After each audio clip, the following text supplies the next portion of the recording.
it right there. Let's just go live before we get started because oh God, yes.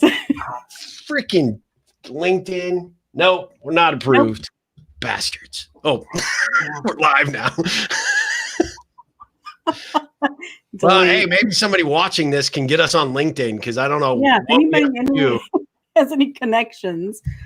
God, and I was watching one yesterday with a friend of mine who's like way less followers and people. And that's the thing though, Steve. I've noticed that too. Some of the people, I'm just like, how did they get I don't know. But it also depends on what country you're in too. But I mean, obviously we're in two different countries. It's annoying. I don't know. Yeah, well, you're more likely to get approved, but we are live now on Facebook, YouTube, our YouTube channel for the show, and we're on Twitter's Periscope. So, we are 30 seconds from the top of the hour. So, all right, we could sing the Jeopardy tune. The do do do do do. We actually had that really cool countdown that one time. I can't figure out how to get back. Where is it? Where is it? That would be really cool. Right about now. Let's see. And now. Oh, here it is.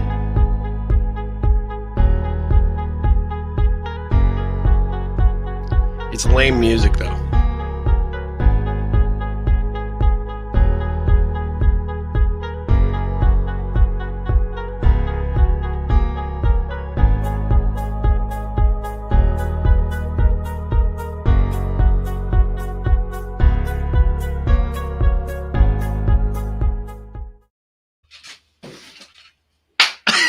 You're live.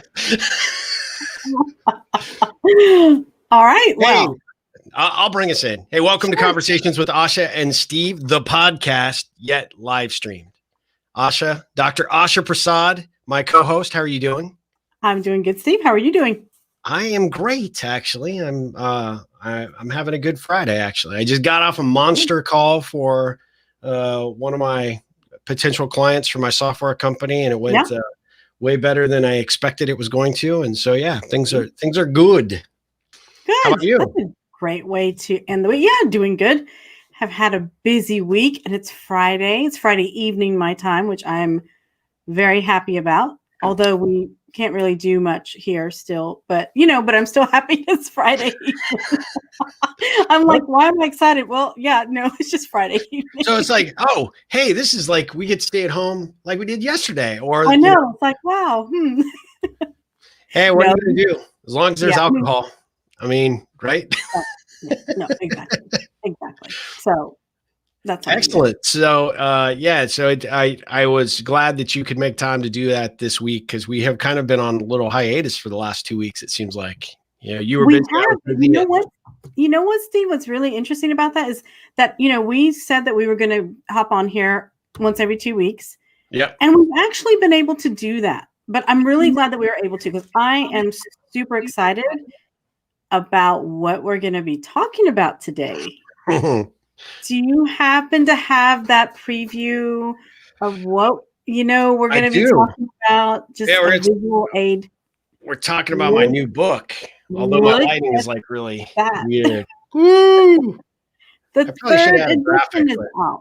I ran out of time, but yeah, we received the shipment yesterday from the publishing house, and now I have a crap ton of books sitting in the middle of my garage where I normally park my vehicle. So at some juncture tomorrow, I will take that, crazy amount of boxes and I will move them up here to the office, which unfortunately we don't have an elevator. So you're going to have a workout tomorrow. Yeah. I've been preparing, so I'm ready. Yeah. There you go. So, but no, I'm pretty excited. It's, it's been a labor of love to get this thing this far. And this is the third edition. So I think we probably started working on it early this year, and then really kind of got the content going towards the lockdown, right, for the pandemic. Right. And we adjusted some things relative to the pandemic to make it a little bit more accommodating for, helping talk about this new world, this new reality that we're all living in, which is connecting through, tools like this, whether it be Zoom or GoToMeeting or StreamYard like we are on now. Not an endorsement for StreamYard, by the way, but if they chose to be a sponsor of Conversations with Asha and Steve, we would certainly not turn down their money. Exactly. Right. So, or if there's anybody else there that's got cool technology they want to sponsor our show, we would be happy to take that money as well. But yeah, I mean, the whole dynamics have shifted quite a bit in a good way in a lot of ways, right? Because, like you forced me to get out of my comfort zone during this process of the pandemic to actually bring our podcast show online. Yeah. And so we still have our fans that are listening to us at the gym and on long car rides. And however they tune into their podcast, which is great, but this has created a new dynamic for our show, which is pretty fun too. Absolutely. I mean, it's brought a lot. And I think it's interesting, Steve, that let me ask you something. When did you decide to tackle a third edition? I mean, because your first edition was fantastic. Second edition was incredible. All the editions that you made. What is different about this, and what made you decide to go with a third edition? Yeah, it's kind of interesting. I didn't anticipate doing it until about last year. And then I realized there was I felt like the book, there was some unfinished business. I was really happy with the second edition. It continues to sell well and do great. And there was no reason necessarily to replace it per se. But there were elements that I wanted to either dive into, and I kept collecting these just great ripple stories of how people have leveraged the strategies and applied it to their life, or what the ripple has meant to them. And this thing that has really evolved since, and you knew it way back when in 2005, when I brought out that first really ugly edition of the ripple effect. It wasn't ugly. Oh no, it was not ugly. It was butt ugly. Let's just put it that way. And I hate to say that, but because the cover was really cool and the people that helped design it, great people, but we kind of rushed it at the end, and probably took some shortcuts that we probably shouldn't have. And so when we brought the second edition out, I was very pleased and proud of that, because I had rippled my way to the designer for that cover, and it was kind of a cool story. I used Mac McCrae again for the cover this time, and he made some improvements to badge it and whatnot for the third edition. But I just felt like there was more to say on the topic and more to do. And I've got another book in me that I'm now more than ever. This process has actually spun that creative, engine back up, and I'm ready to get going. So I'm actually working on that, sort of that next step relative to a topic that I think will follow on to this nicely, but also something that's completely unrelated and potentially maybe an actual fiction piece of work. So we'll see. Okay, that's really cool. Well, Steve, one of the things, if there's anybody joining us that usually doesn't join our podcast or doesn't really know, can you talk just a little bit about what exactly the ripple is? What just kind of give us a little synopsis or a highlight of what it exactly is and what this book is about. Yeah, I mean, so the ripple is any action, big or small, that makes an impact on another person, right? And it's about the dynamic of living and working in a better life and contributing at a better level. And for a lot of people, they pick up the book because they're looking at wanting to become better leaders, or they want to get better at building a better network. And when originally the idea came about was, I saw so many people networking so poorly that they weren't necessarily they weren't helping themselves. They might be adding to their LinkedIn connections. They might be adding to their, number of contacts they have in their address book. But at the end of the day, they weren't really they weren't doing themselves a service. They were really struggling to make meaningful connections. And what I found was that, as an entrepreneur, since I've been 22, the key relationships I've always had have been around the people that I looked for and tried to find opportunities to, improve their life in some capacity by keeping my eyes open, my ears, tuned for opportunity that would benefit them. And so the book was really about helping people realize that every single day we are presented opportunities to create positive actions for other people, personally and professionally, and kind of making that your mantra. And I think that I had been an entrepreneur at that point for a lot of years and recognized that I was rippling even before I put the term to it. And Right. part of my great strength and my connections and my network and being able to pick up the phone and call somebody for advice and guidance, that came because I had a genuine interest in building those relationships up front, and without actually necessarily even with any necessary expectation of any return. Right. I wasn't looking for, it wasn't an angle. I wasn't trying to do some Jedi mind trick, although that'd be a cool Jedi mind trick. That'd be cool. I just did it because for me, it was the right way to do it. And I'm introverted and shy. So it was also another easy way for me to build relationships without feeling like I had to be front and center on those things. So that part was really key for me. Yeah. That's really shocking, Steve. You know what, you say that, and I've known you for a lot of years.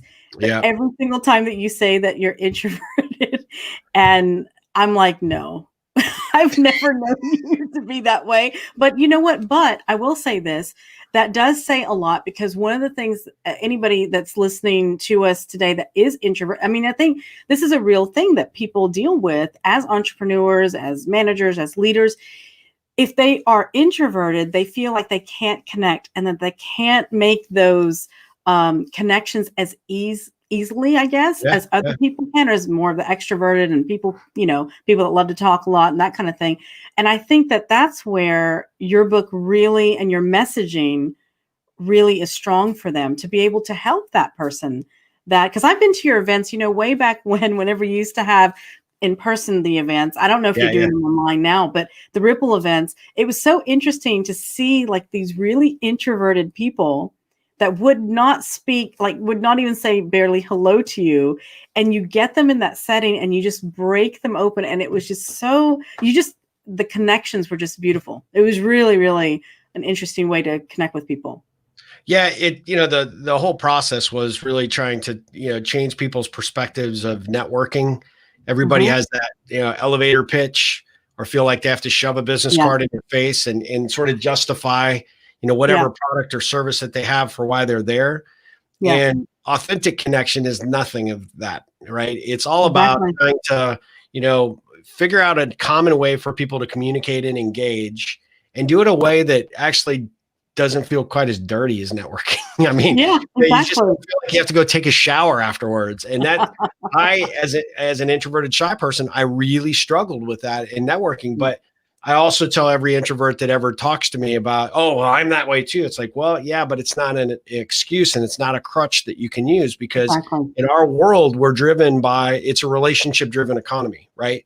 You have to build the right kinds of connections. You have to be willing to put in the time, energy, and effort to make sure that those connections grow into something more than just a casual connection, potentially a great business relationship or personal relationship.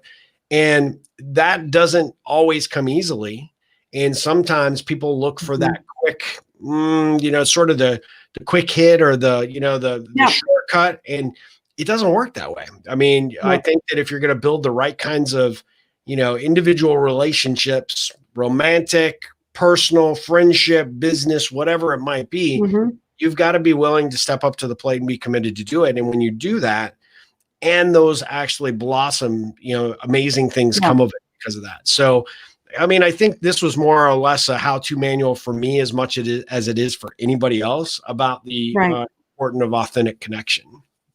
Yeah, no, I think that that's really important, because, a lot of times in business, especially in the business world, it ends up being more of a transactional, connection.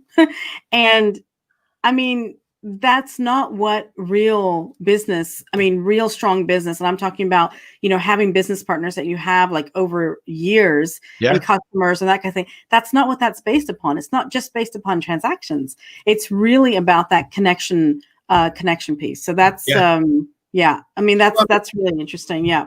I mean, if you think about it, I mean, for your clinic, right? If you just came in and were transactional, just see the patient, treat them, not have really any beyond the conversation of the immediate symptom that they're having, and you just go right into it, you're not providing a valuable service. You're providing a service, but you're not providing a valuable service, because there are things that led them up to what and why they came to see you.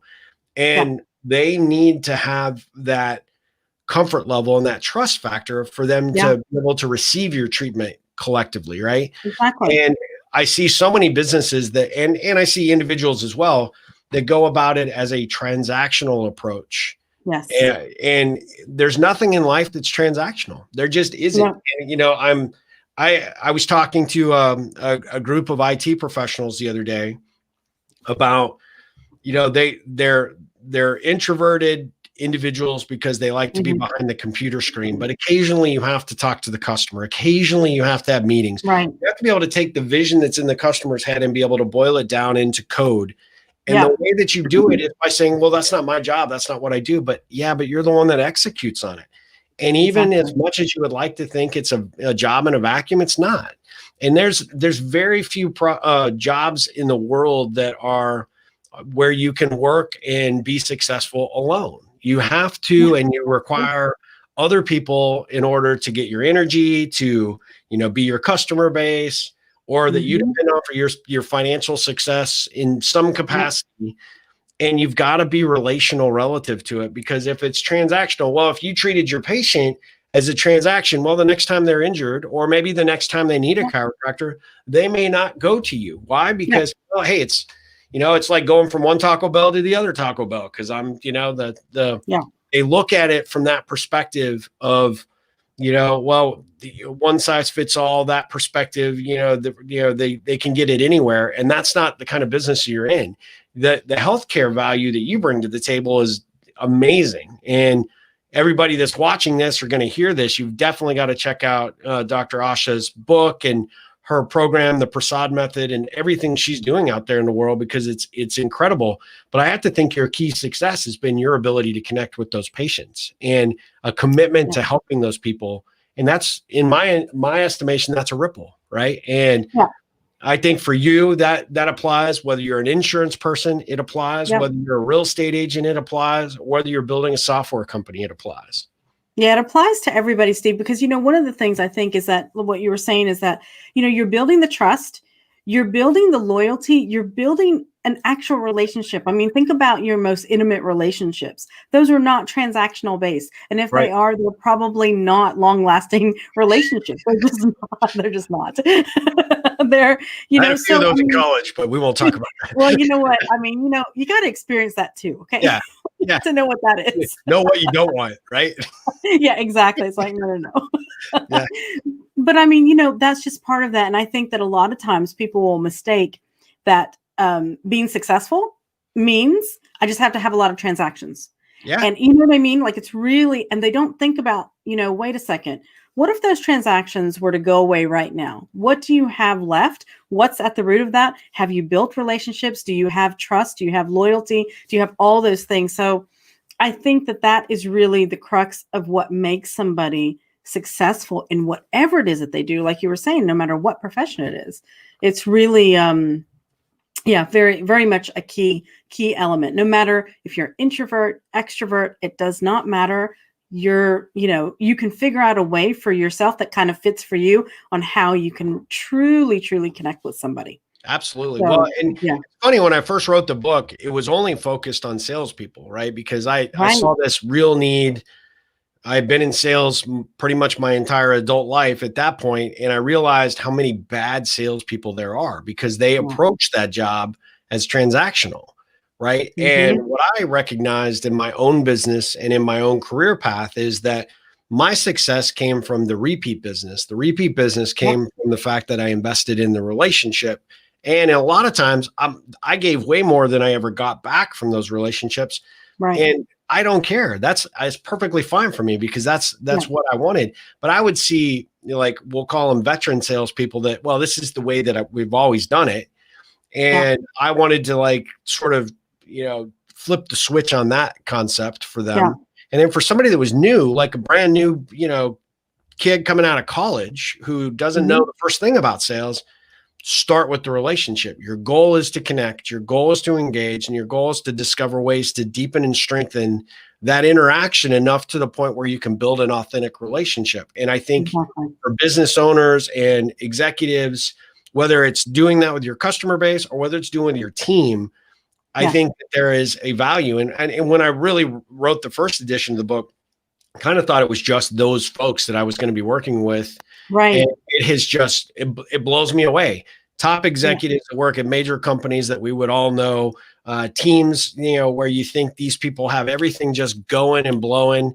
They don't know how to connect worth a damn, right? And so they have to have that reminder, like, oh, wait, I do need to take some time. I need to get to know Asha. I need to know what's important to her. And, even though we may only work together for a period of time and then she's going to get transferred to a different division, or I may go up, those relationships have a legacy, and that legacy, you never know when it's going to come back to pay off for you. Right. That's true. They don't go away. They don't go away. And also, you know what, Steve, it brings more meaning to your work. Like, it's like, it's huge. It brings more meaning to your work. So, Steve, I have a question with the publishing process, as opposed to the first time and maybe even the second time. And now, what has anything changed? Yeah, it's got a lot more expensive. Other than the obvious. Yeah. Was there anything that surprised you in this go around for the publishing?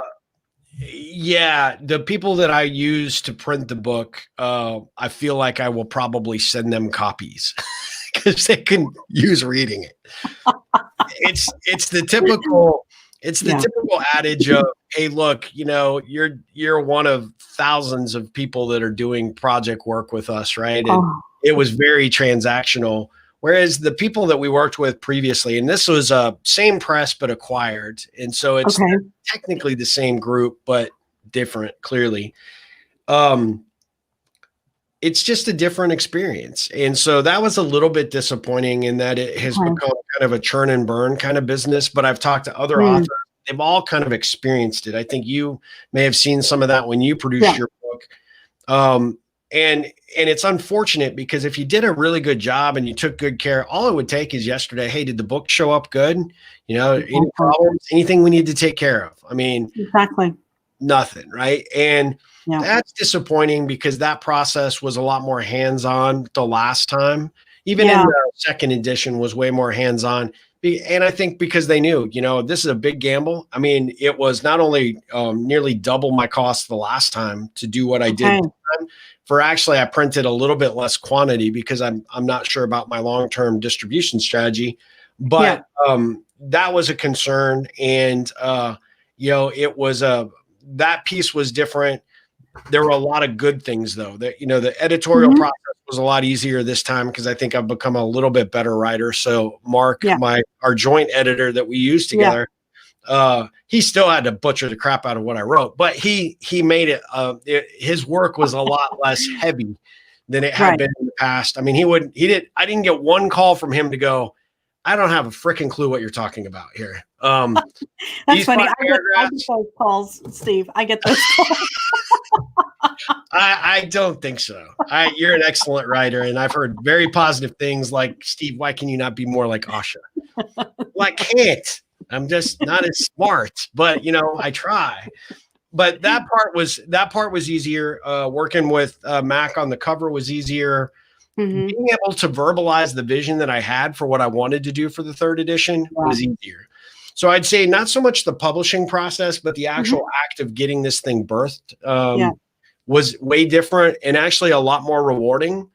And I think actually probably this time around, I'm far more fired up and committed to it because I wasn't not committed before, but because that leaves a bad impression. That's not what I mean. But what I mean really is that I know it does not matter who you are or what kind of company you run or where you are in your life. You need this freaking book. Yeah. Period. And I'm not even being salesy here. I'm just saying, I know it impacts people at all levels. I've had people that have been 95 years old that have read the book and were like, this thing is phenomenal. And I've had teenagers that are struggling and trying to figure out how to get their dynamics at school. And they're like, this helped me. Right. And so it's pretty amazing to see this concept just blossom the way it has and really technically ripple all the way out that it has and all the way that it's come back. So I think that process was pretty fun and encouraging this go around. Yeah. You know what I think too, Steve, is I think that your vision has become clearer, like very focused, very streamlined, very clear.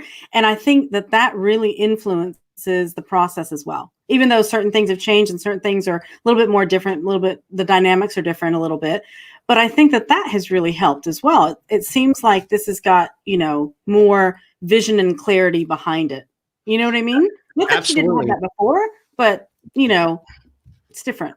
Well, I think it's also magnified by age, right? At the end of the day, it's like before I kind of like, hey, I got this book. Would you want it? I don't know if you want it. I mean, yes, it's $20. I mean, is $20 too much? I mean, you got 10, you got 5.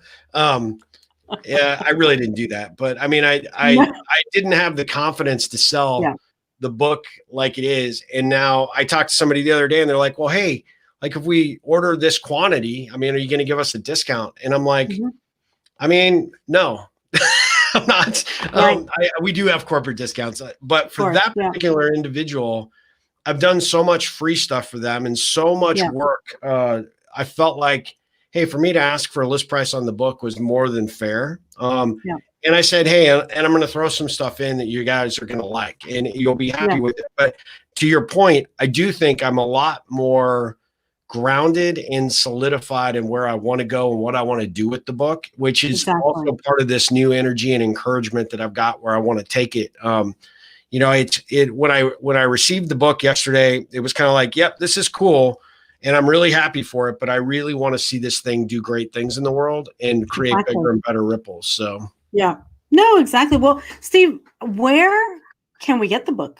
Where's the book available? Please share with our listeners. Yeah. So right now the book is available for pre-sale on ripplecentral.com. If you order the book, you can put a note if you want it personalized. We actually have some promotions where we're throwing in some things that, that you wouldn't ordinarily get, including my connection lab. So we take the book and then we can actually do a connection labs session to take what you've learned in the book and actually take it to the next level to focus on one contact that you want to, is important to you and you want to build that relationship up. We'll actually, you and I, that person will work with me directly and we will go through a strategy session to figure out how to do that. I've recently done that for two people that it has made a world of difference. One, it actually landed somebody their dream job because they took a different alternative strategy to connect with this person and just be upfront and honest about what they were looking for.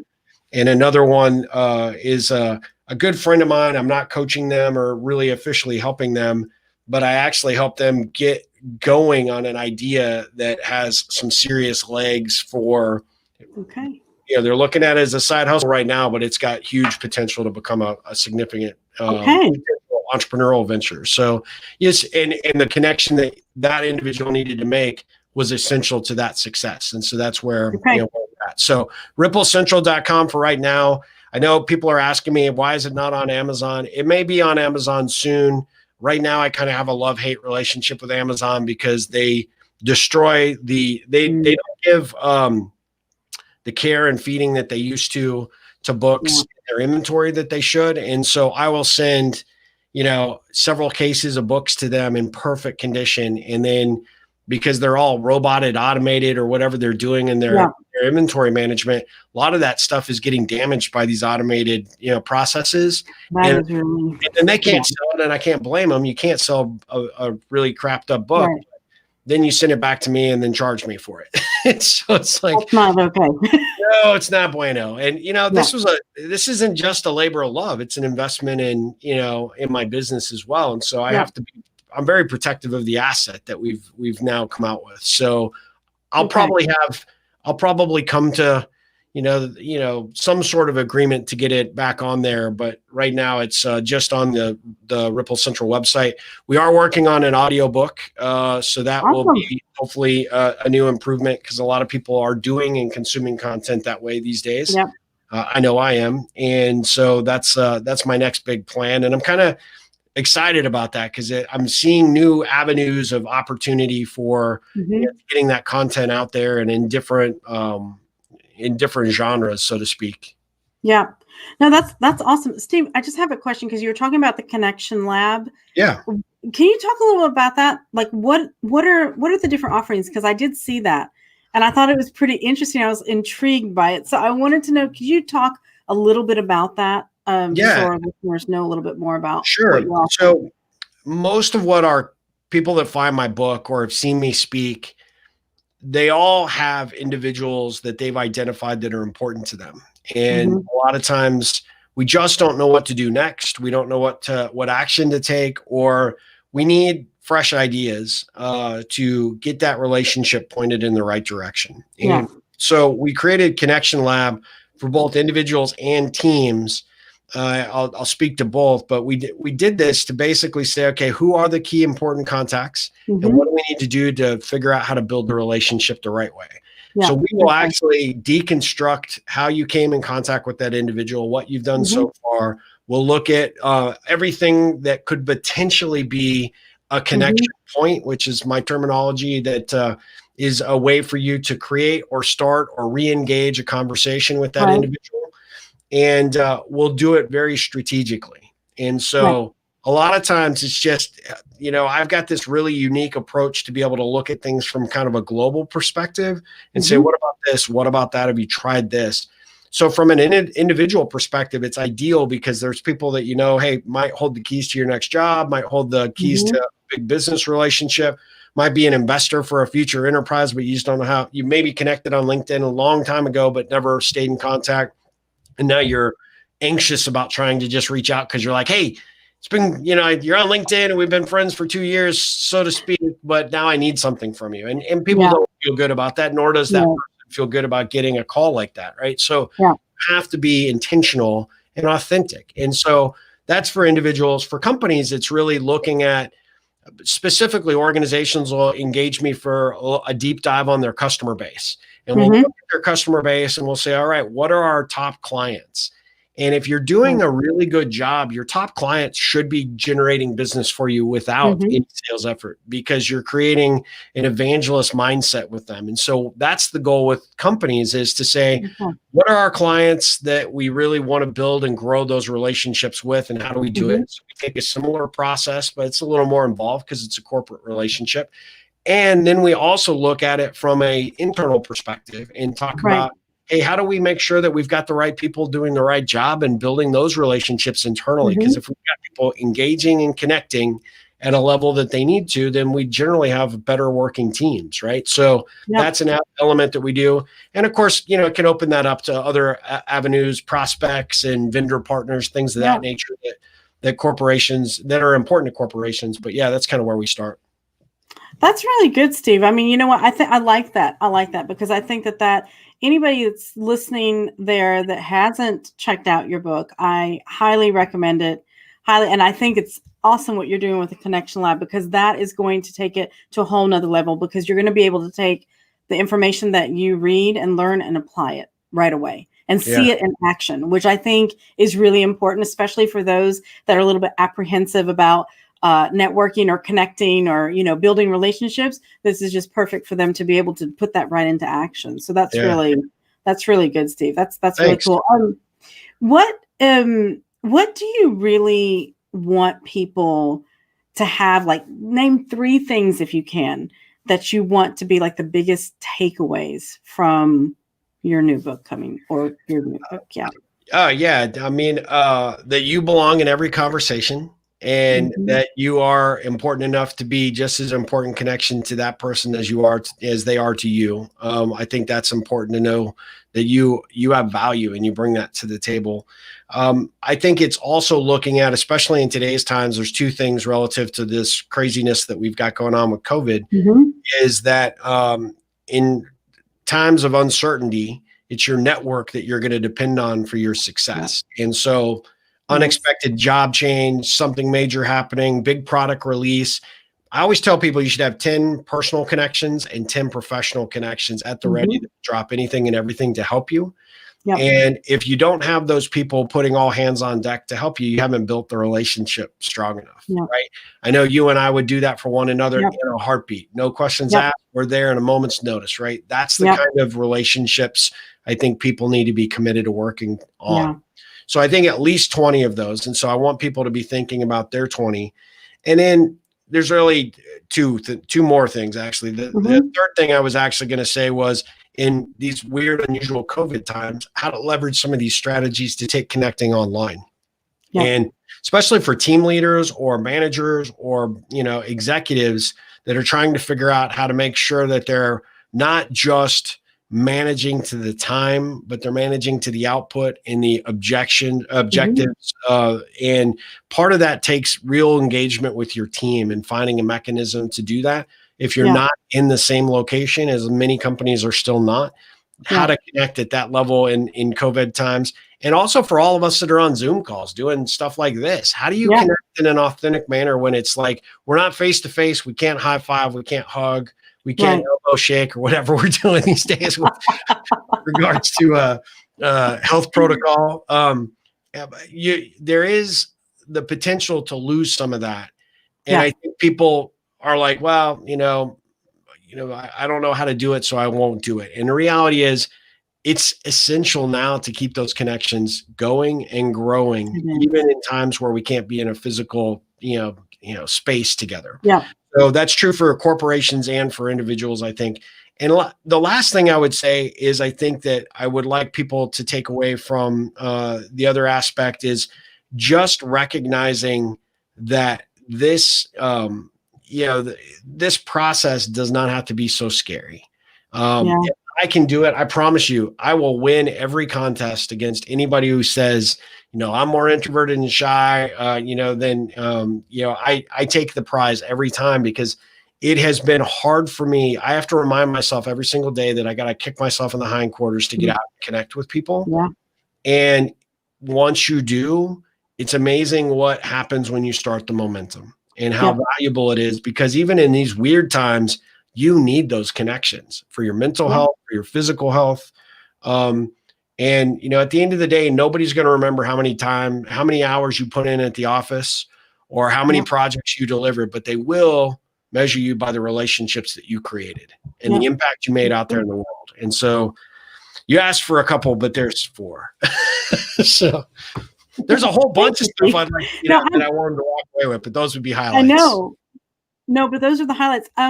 Are you planning on doing any kind of online events? Speaking about connecting with people and everything, are you planning on doing any kind of online events that are going to be open to not just your individual customers or, but actually to the public? Like, are you planning on doing anything on any of the platforms? Yeah, I'm actually thinking of doing something in the next couple of weeks to actually do an 8-minute Ripple online, doing that through Zoom, showing people the power of connection, utilizing questions that we've created and developed. So we're going to do a public event. I don't have a date yet set for that. Okay. And then we're playing with the possibility, because the book is available now, but it's not technically out till November 1st. I'm thinking about doing a launch event in and around November 1st. That would be something fun and engaging. I want to do something specific for teachers, because I know that these methodologies and approaches can absolutely transfer back to the classroom. I want to do it as kind of a joint fundraiser for some of the campaigns that are out there on Donors Choose. So I'm looking at a number of things. And so those things will be announced on my website soon. Can people get on a mailing list on your website as well, Steve, to be? Absolutely. Okay. Yeah. Definitely. If you just reach out under the contact form, we'll utilize that as our mechanism to get back on it. We'll also have a new book page up, so you can kind of get an idea with a welcome video from yours truly. I tried to get Ryan Reynolds to shoot it for me so that I wouldn't chase people off, but the restraining order apparently is still in place, and so I don't. He won't return my call. So. Oh boy, we'll have to cover that story later. Well, hey, before we go, what the hell is up with your second book? Where is this? When is it coming? In the process. It's in the process. It's in the creative process. That's my excuse. Yeah, where are you in the writing process and then the publishing process? What you know what? Time frame? My hope is March is what we're hoping for. Yeah. Do we have a title yet? We have a working title, but I'm not going to release it yet because I don't know. All right. Working title, but yeah, that's what we're looking at. We're looking at probably March timeframe. Well, which will be here like before you know it, right? So it's 5 months. 5 months. It can happen. Well, I definitely encourage everybody that hears the podcast to go check out Asha's book. and the Prasad method. And that's how everybody finds you, right? Online. Just buy that. I'm going to put our branding back up here. Oh yeah. Baby. Uh-oh. Hmm. Tell everybody how to find you while I find this. Oh. You can find me on any social media. There we go. Prasad Method. There you go. Or the prasadmethod.com. Yes. theprasadmethod.com. And on Conversations with Asha and Steve, that's our other website. We have a joint coaching program that we're still taking people on the waiting list for, right? Yep. Absolutely. Absolutely. So you can find out more information at Conversation with Asha and Steve.com. You're Steve. I'm Asha. I think actually, honestly, that was a Freudian slip there, because you're like, man, I think the conversations would be way more interesting if it was just conversations with Asha and fill in the blank. Steve, you come in like every 3-4 months or whatever. But. No. He's going to be so busy. I don't know if you're going to have time for me, Steve. Yeah, I always have time. And we're trying to stick to this every 2-week schedule. We made it happen this week, so I'm super glad about that, even though we had a lot going on. Super thrilled to see you as always, and appreciate you spending some time talking to me about the book. It's been a labor of love. Sure. I'm really excited about it, Steve. Congratulations. And I really encourage everybody to go grab a copy. So thanks. I appreciate that. Yes, I encourage you to do that too. Yeah. RippleCentral.com. Actually, I'll put my website up just so we show it really quickly. Yeah, definitely. RippleCentral.com. And the way you can find me on social media, I put out a Ripple Thought of the Day on Twitter @RippleOn. You can find me on Instagram and Facebook. For those of you that aren't already on Facebook following me or have friend requested me. So Asha, it is great seeing you as always. I know it's almost that time there in the Netherlands, right? Yes. Are you done for the day? I'm done for the day. Well, that's nice. So any big plans for the weekend? Nope. You're looking at it. I'm like, and I'm excited about that. No. Oh yeah. Yeah. Sleeping. That's what I'm looking forward to this weekend. Yeah, exactly. Well, thank you guys for joining us for another edition of Conversations with Asha and Steve. We will be back in 2 weeks. Probably on this time, maybe. We'll see. Maybe on this time, maybe on Wednesday. We'll have to see. Oh, yeah. So we've got some things coming up. So we may shift the day, but we'll promote it early. And we definitely appreciate you tuning in. However you're seeing this or hearing it, we greatly appreciate you paying attention to these conversations. We'll be back next time with a topic of interest for entrepreneurs and leaders, and maybe cover a little bit of things that we need to be doing about preparing for these coming months. The winter is coming, right? So how to prepare ourselves for that transition from a health perspective. Yeah, perfect. So, all right. Good. Thank you all. You guys have a great day, and thanks for tuning in. Take care. See you, Asha. Okay.